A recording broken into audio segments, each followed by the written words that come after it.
सुप्रभात साथियों, मैं सुमन, सहायक आचार्य हिंदी, राजकीय महाविद्यालय पिड़ावा में चल रही ऑनलाइन कक्षाओं में आप सबका स्वागत करती हूँ। आज के इस वीडियो में हम पढ़ेंगे रसों के प्रकार। ये स्नातक द्वितीय वर्ष के लिए हैं और इससे पिछले वीडियो में हमने पढ़े थे रस व उसके अवयव। तो आज के इस वीडियो में रसों के प्रकार के बारे में जानकारियाँ प्राप्त करेंगे। रसों के प्रकार। नाट्य शास्त्र में 8 स्थायी भावों और उन पर आधारित 8 रसों की विवेचना प्रस्तुत की गई। रस का जो प्रमुख रचना है रस से संबंधित नाट्य शास्त्र, जिसमें 8 स्थायी भाव बताए गए रस के, यानी कि उस समय 8 ही माने गए। परवर्ती काल में 11 रस माने गए, लेकिन परवर्ती आचार्य ने रसों की संख्या 9 निर्धारित की। श्रृंगार, हास्य, करुण, रौद्र, वीर, भयानक, विभत्स, अद्भुत, संज्ञो च एव शांतोऽपि नवमो रस। यानी श्रृंगार, हास्य, करुण, रौद्र, वीर, भयानक, विभत्स, अद्भुत, संज्ञा यानी नाम, च एव शांतोऽपि शांत भी नवमो रस, नौवा रस है। इस प्रकार प्रवृत्ति जो यानी पीछे के जो विद्वान थे उन्होंने 9 रसों को माना।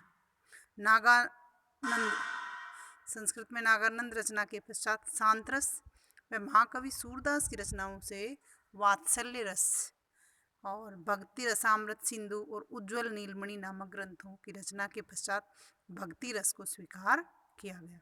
इस प्रकार कुल संख्या 11 हुई, यानी कि नागानंद की रचनाओं के पश्चात शांत रस को स्वीकार किया गया, महाकवि सूरदास की रचनाओं से वात्सल्य रस को स्वीकार किया गया और भक्ति रसामृत सिंधु और उज्ज्वल नीलमणि नामक ग्रंथों से या इनकी रचना के पश्चात भक्ति रस को भी स्वीकार कर लिया गया। इस प्रकार वर्तमान में हम कुल 11 रसों के बारे में पढ़ते हैं।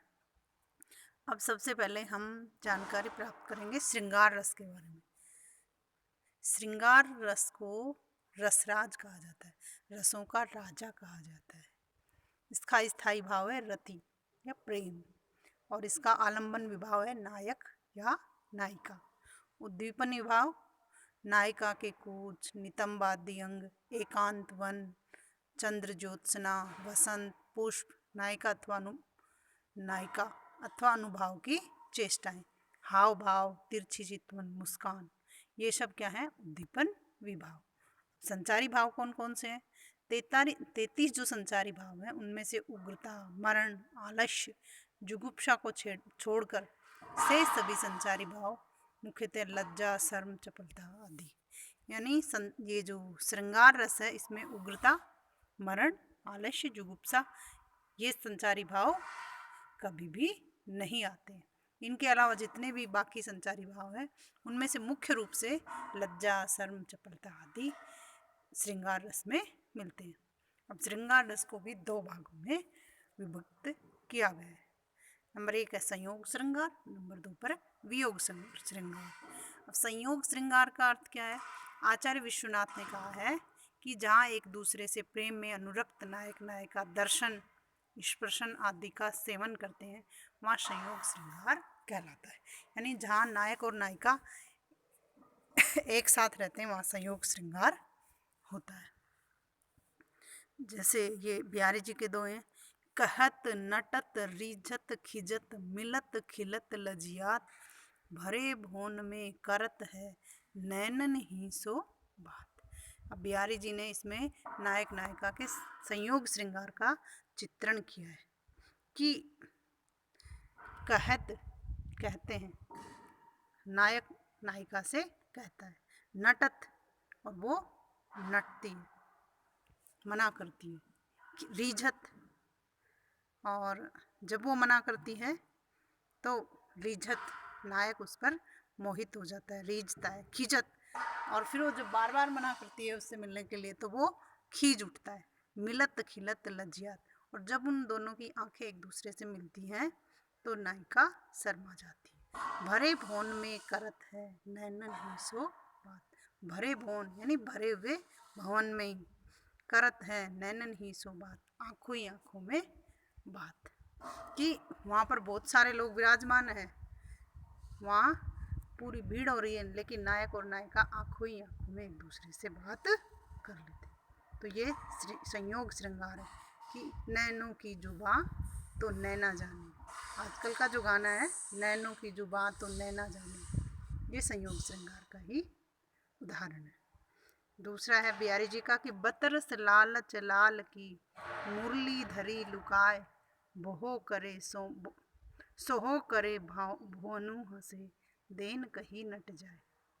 कि ये इसमें श्री कृष्ण जी और एक गोपी का चित्रण किया गया है। इसमें उनके भी संयोग श्रृंगार का इसमें चित्रण किया गया है। गोपी ने श्री कृष्ण जी की मुरली को छिपा लिया है, और जब वो कृष्ण जी उससे मुरली को मांगते हैं तो वो मना कर देती है।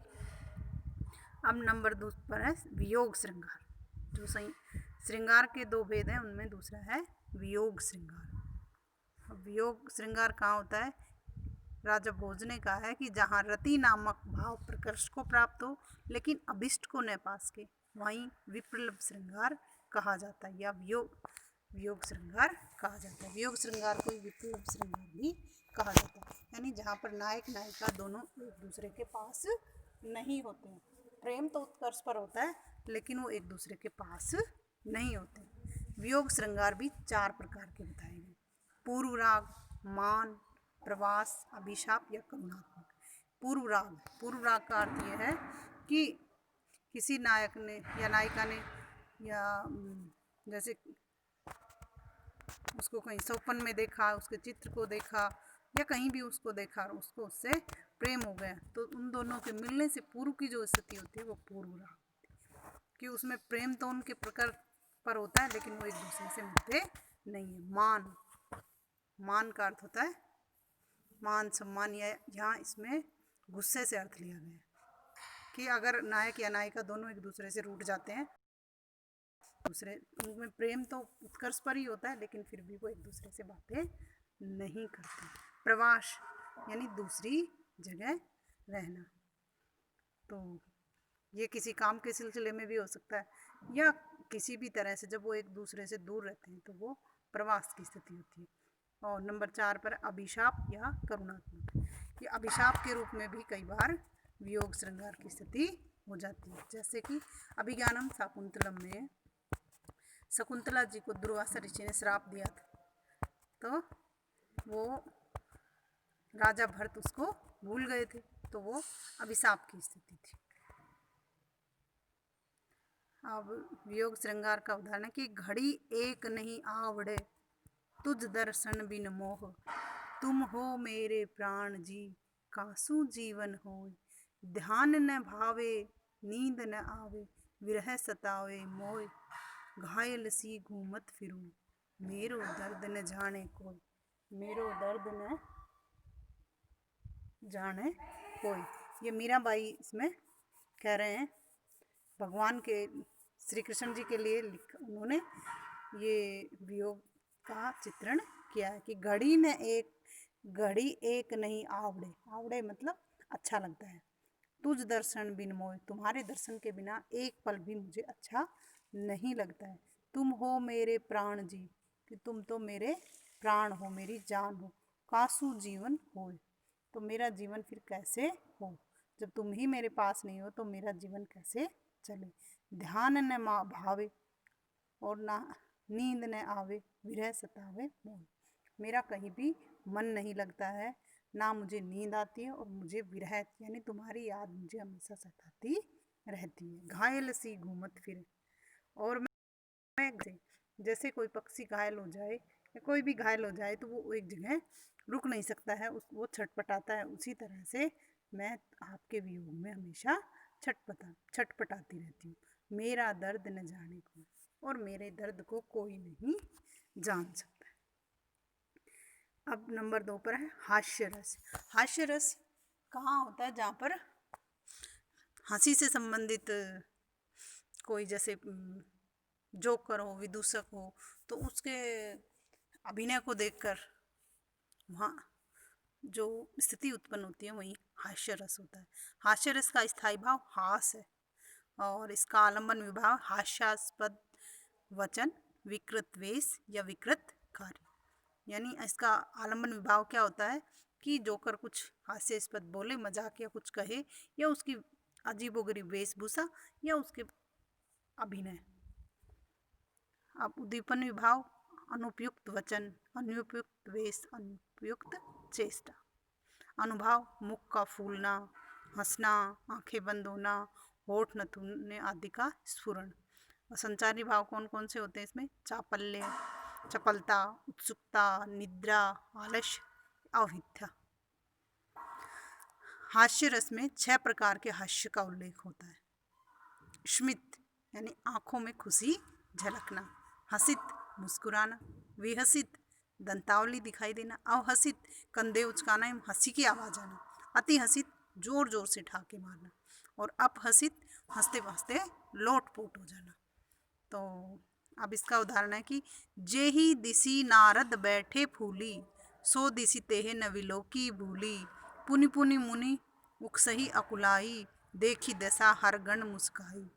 कि ये एक पौराणिक प्रसंग है कि नारद मुनि ने हरि का अर्थ बंदर भी होता है और हरि का अर्थ भगवान भी होता है। तो उन्होंने लक्ष्मी जी से, ब्रह्मा जी से कहा कि मुझे भी हरि के जैसा बना दीजिए। अब ब्रह्मा जी ने उनके चेहरे को बंदर के जैसा बना दिया और नारद जी ने दर्पण तो देखा नहीं और उनको पता नहीं था कि भाई मैं कैसा दिखाई दे रहा हूँ और वो क्या सोच रहे सा दिखाई दे रहा हूँ। जेहि दिशि नारद बैठे फूले। तो अब इसमें क्या करें कि जेहि दिशि, जिस दिशा में नारद बैठे फूली, नारद फूल कर बैठे थे, खुश होकर बैठे थे। सो दिशि ते ही नविलोकी भूली, उस दिशा में किसी ने भी देखना भूला ही नहीं, सब उसकी तरफ देख रहे थे। पुनि पुनि मुनि उकसाई अकुलाई, और पुनि पुनि यानी दोबारा दोबारा, मुनि नारद उकसही उकसते हैं, अकुलाई अकुलाहट करते, यानी नारद जी को ये पता तो है नहीं कि उनका चेहरा कैसे दिख रहा है, बंदर के जैसे, और वो ये समझ रहे हैं कि मैं तो विष्णु जी जैसा दिखाई दे रहा हूँ। तो वो बार बार कभी इधर उकसते हैं कभी उधर होते हैं और वो इठलाते हैं। और देखी दशा हर गण मुस्काई, और उनकी इस स्थिति को देखकर, वो बंदर की जैसी उनकी उछल कूद को देखकर हर कोई वहाँ मुस्कुराता है। तो इस तरह से ये हास्य रस का उदाहरण है।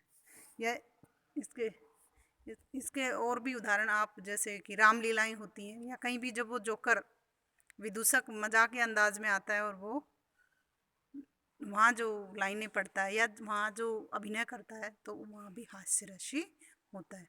कि एक अन्य उदाहरण है कि सिर घोट मोट पर चुटिया थी लहराती, थी तोंद लटक कर घुटनों को छू जाती, जब चले मटक कर हंसी थी भारी, लोट पोट हो गए देख कर नर नारी। कि इसी तरह से एक नाटक हो रहा है, उसके अंदर विदूषक करते हैं, तो उनकी जो वेशभूषा है वो कैसी है कि सिर घोट मोट पर चुटिया थी लहराती, कि उनका सिर एकदम गंजा है और चुटिया लहरा, गंजे सर पर एक चुटिया लहरा रही।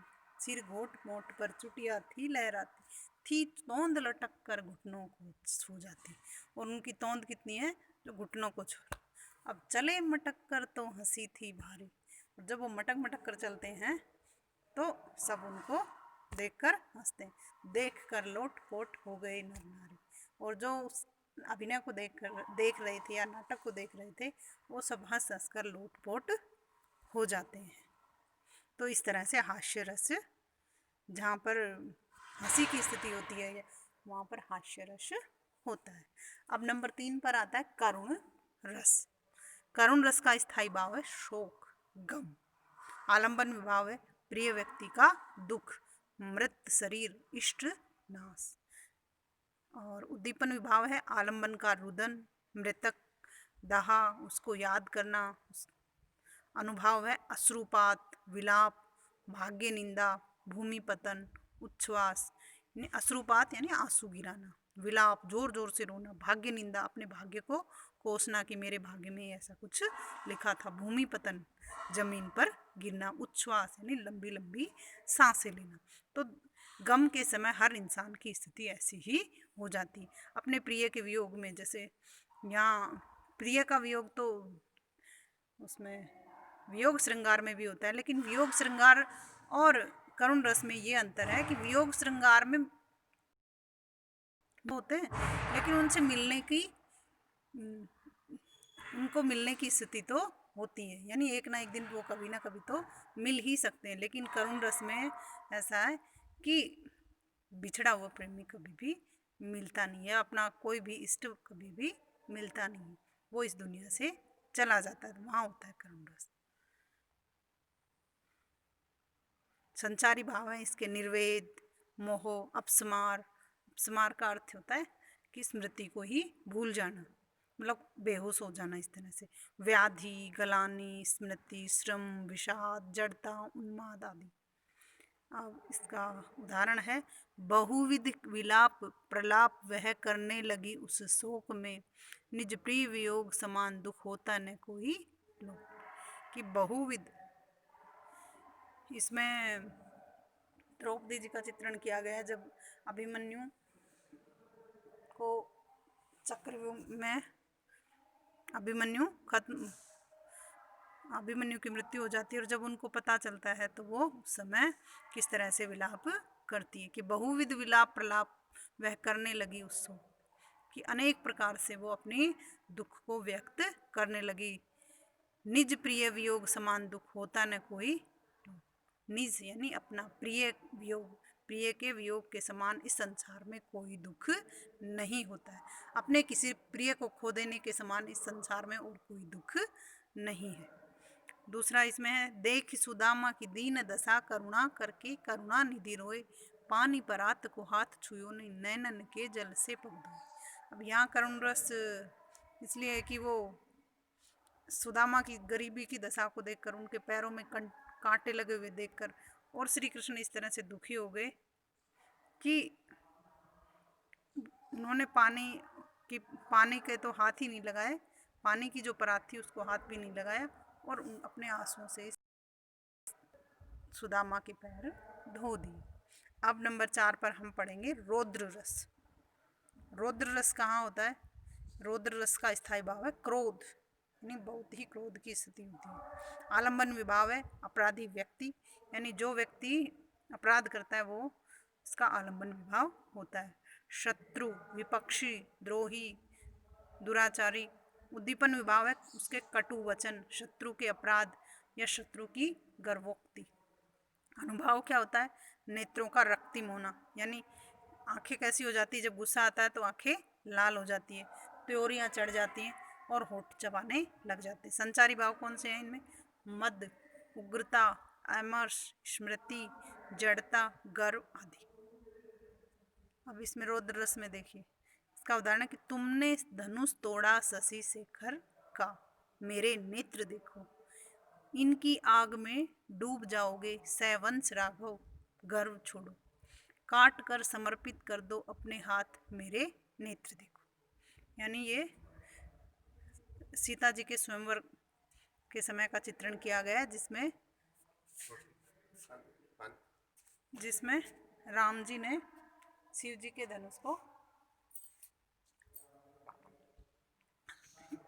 जब राम जी ने शिव जी के धनुष को तोड़ा तो उस समय परशुराम जी क्रोधित हो गए और उन्होंने राम से कहा कि तुमने धनुष तोड़ा शशि शेखर का, कि तुमने शशि यानी चंद्रमा, शेखर जिसके सर पर, तुमने शिव जी का धनुष तोड़ा, मेरे नेत्र देखो, अब मेरी आंखों को देखो या मेरे गुस्से को देखो, इनकी आग में डूब जाओगे सैवंश राघव,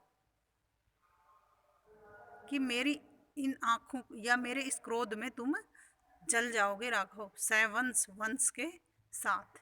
गर्व छोड़ो, घमंड को छोड़ो, काट कर समर्पित कर दो अपने हाथ, जिन हाथों से तुमने शिव जी का धनुष तोड़ा है वो हाथ काट कर मुझे समर्पित कर दो, मेरे नेत्र देखो। परशुराम जी कह रहे हैं कि जिन हाथों से तुमने शिव जी के धनुष को तोड़ा है वो हाथ काट कर मुझे दे दो। तो इस तरह से इसमें रौद्र रस है। रौद्र रस के अन्य भी उदाहरण देखो। श्री कृष्ण के सुन वचन अर्जुन क्रोध से जलने लगे, सब शोक अपना भूल कर करतल युगल मलने लगे। संसार देखे अब हमारे शत्रु रण में मृत पड़े, करते हुए यह घोषणा वे हो गए उठकर खड़े। उस काल मारे क्रोध के तनु कांपने उनका लगा, मानो हवा के जोर से सोता हुआ सागर जगा। मुख बाल रवि समलाल होकर ज्वाल सा बोधित हुआ, प्रलयार्थ उनके मिस वहां क्या काल ही क्रोधित हुआ। भौवे लखन कुटिल भई भोए, रटपट फटकत नैन रिसाई। कि ये महाभारत के युद्ध का चित्रण किया गया है इसमें, कि श्री कृष्ण के सुन वचन अर्जुन क्रोध से चलने लगे। महाभारत में जब अर्जुन अपने ही परिवार के लोगों को अपने सामने जब युद्ध में देखते हैं तो एक बार को वो युद्ध करने से मना कर देते हैं कि मैं अपने ही परिवार के लोगों पर अपने गुरुओं पर कैसे हथियार उठा सकता हूँ। तब श्री कृष्ण उनको समझाते हैं कि न्याय के लिए किया गया युद्ध कभी भी गलत नहीं होता है। न्याय के लिए अगर हमें अपनों से भी लड़ना पड़ जाए तो हमें जरूर लड़ना चाहिए। तब श्री कृष्ण के वचन सुनकर और अर्जुन को क्रोध आ जाता है और वो लड़ने के लिए तैयार हो जाते। सब शोक अपना भूल कर करतल युगल मलने, फिर वो अपना सारा दुख भूल जाते हैं और लड़ने के लिए तैयार हो जाते। संसार देखे अब हमारे शत्रु रण में मृत पड़े। अब वो क्या कहते हैं कि अब ये सारा संसार देखेगा कि मेरे जो दुश्मन है रण यानी युद्ध में मरे हुए पड़े, करते हुए ये घोषणाओं वे हो गए उठकर खड़े। और ये घोषणा करते हुए जो अर्जुन अब तक सिर झुकाए बैठे थे, पश्चाताप कर रहे थे कि मैं अपने ही परिवार पर कैसे हथियार उठाऊंगा, और वो अब उठकर खड़े हुए। उस काल मारे क्रोध के तनु कांपने उनका लगा, और उस समय क्रोध की वजह से उनका शरीर, क्योंकि जब क्रोध की अधिकता होती है तो हमारा शरीर कांपने लग जाता है, मानो हवा के जोर से सोता हुआ सागर। इसमें उत्प्रेक्षा अलंकार भी है कि मानो हवा के जोर से, कि जब जोर से हवा चलती है तो समुद्र में लहरें भी उसी वेग से उठती हैं और ऐसा लगता है कि मानो सोता हुआ समुद्र उठ गया। मुख बाल रवि समलाल होकर ज्वाल सा बोधित। मुख जो अर्जुन का मुख है वो बाल रवि सम उदय होता है तो वो कैसा होता है, एकदम लाल, ज्वाल सा बोधित हुआ। और श्री का अर्जुन का जो चेहरा है वो गुस्से से एकदम लाल हो गया और वो ऐसा लग रहा था जैसे सुबह सुबह उदित होता हुआ सूर्य, और उसमें भी आग की तरह जलता हुआ दिखाई दे रहा था। प्रलयार्थ उनके मिस वहां क्या काल ही क्रोधित हुआ, और वहां ऐसे लग रहा था कि जैसे स्वयं काल यानी यमराज ही उपस्थित हो गए। भाखे लखन कुटिल भई भूमि, और उसकी जो भौएं थी वो भी टेढ़ी हो गई, यानी गुस्से से वो बहुत ही उनका रौद्र रूप दिख रहा था। रद पट फरकत नैन रिसई, और पैरों से उनके धूल उड़ रही थी और आंखों में बहुत भयंकर ही गुस्सा छाया हुआ था। इस तरह से जहाँ पर क्रोध की चरम स्थिति होती है वहाँ पर रौद्र रस होता है। अब हम पढ़ेंगे वीर रस। वीर रस का स्थायी भाव उत्साह, जिस भी रचना को पढ़कर हमारे अंदर उत्साह पैदा हो कि हम भी ऐसा करें, हम भी ऐसे बने, तो वहाँ पर वीर रस होता है। आलंबन विभाव में होता है शत्रु या शत्रु का उत्कर्ष। आश्रय कौन होता है, नायक वीर पुरुष। और उद्दीपन विभाव क्या होते हैं, रिपु की गर्भोक्ति, मारु आदि राग, रणबेरी, रणकोलाल। यानी उद्दीपन विभाव में क्या होता है कि सामने वाला अगर हमारा शत्रु बढ़ा चढ़ा कर बातें कहें, उनके यहाँ युद्ध के बाजे बजे, तो उनसे वीर में उत्साह और ज़्यादा आता है। अनुभाव क्या होंगे, अंगों का स्फुरण, रक्तिम नेत्र और रोमांच। संचारी भाव क्या होंगे, हर्ष, धृति, गर्व, असूया आदि। वीर रस के अंतर्गत 4 प्रकार के वीरों का उल्लेख किया गया। वीर कितने प्रकार के माने गए? 4। युद्धवीर यानी इसमें भीम और दुर्योधन आते हैं। धर्मवीर युधिष्ठिर, दानवीर कर्ण, दयावीर राजा शिव। इस तरह से 4 प्रकार के वीर रस के अंतर्गत 4 प्रकार के वीर का उल्लेख किया गया। अब इसका उदाहरण है कि मैं सत्य कहता हूँ सखे, सुकुमार मत जानो मुझे, यमराज से भी युद्ध में प्रस्तुत सदा मानो मुझे। हे सारथे है द्रोण क्या, आवे स्वयं देवेंद्र भी, वे भी न जीतेंगे समर में, आज क्या मुझसे कभी। इसमें अर्जुन कह रहे हैं कि मैं सत्य कहता हूँ सखे, सुकुमार मत जानो मुझे। हे सखे, हे मित्र, मैं सही कहता हूँ, तुम मुझे स्वीकार। सुकुमार यानी कोमल मत जानो, यमराज से भी युद्ध में प्रस्तुत सदा मानो मुझे। मैं अगर चाहूँ तो यमराज से भी युद्ध कर सकता हूँ। हे सारथे है द्रोण क्या, हे सारथे, हे मेरे सारथी, है द्रोण क्या। अब जब मैं युद्ध के लिए तैयार हूँ तो मेरे सामने द्रोण जो मेरे गुरु हैं द्रोणाचार्य वो भी क्या है, आवे स्वयं देवेंद्र भी, अगर स्वयं चलकर इंद्र भी आ जाएं वे भी न जीतेंगे समर में, आज क्या मुझसे कभी। तो वो भी समर यानी युद्ध, तो वे भी मुझसे युद्ध में नहीं जीत पाएंगे। इस तरह से ये वीर रस का उदाहरण है। और अब इसके बाद हम पढ़ेंगे भयानक रस। भयानक रस का स्थायी भाव भय होता है। भाव बाघ, चोर, भयानक वन, शक्तिशाली का कोप, भयानक दृश्य यानी जहाँ पर डर की स्थिति हो, भय की स्थिति हो, वहाँ पर भयानक रस होता है। इसका उद्दीपन विभाव है आलंबन की चेष्टाएं, नीरवता, कोलाहल। अनुभाव क्या है? गिड़गिड़ाना, सलत होना, आंखें बंद करना, स्वर भंग, पलायन, मूर्छा, बेहोश। संचारी भाव क्या है? दैन्य, जड़ता, आवेग, शंका और चिंता। इस तरह से जहाँ पर भय की स्थिति होती है या जिस वर्णन चित्रण को पढ़कर ऐसा लगे कि यहाँ किसकी स्थिति है? भय की स्थिति, तो वहाँ पर भयानक रस होता है। इसके उदाहरण है कि उधर गरजती सिंधु लहरिया, उधर गरजती सिंधु लहरिया, कुटिल काल के जालों सी, चली आ रही फैन उगलती, फन फैलाए व्यालों सी।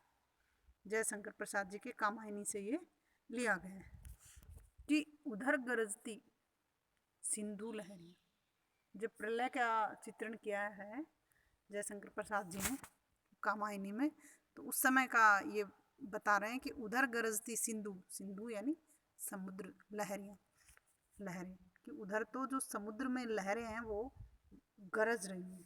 कुटिल काल के जालों से, कुटिल काल के जालों से, चली आ रही फैन उगलती, फैन यानी छाग, फन फैलाए व्यालों से, फन व्याल यानी सांप, मतलब वो लहरें इस तरह से आ रही हैं और चारों तरफ से इस तरह से आ रही हैं कि जैसे किसी को चारों तरफ से नागों ने घेर लिया हो, सांपों ने घेर लिया हो। तो भयानक स्थिति उत्पन्न हो रही है कि समुद्र में लहरें इस तरह से, प्रलय की जो स्थिति है तो उसमें समुद्र में चारों तरफ से लहरें इस तरह से उठ रही हैं कि ऐसा लग रहा है कि जैसे चारों तरफ से ही नाग फन फैलाए हुए और भयानक चलते हुए चारों तरफ से ही आ रहे हैं और वहाँ भय की स्थिति उत्पन्न हो रही है, तो वहाँ पर भयानक रस होता है। आज के इस वीडियो में इतना ही, बाकी के रस हम अगले वीडियो में पढ़ेंगे।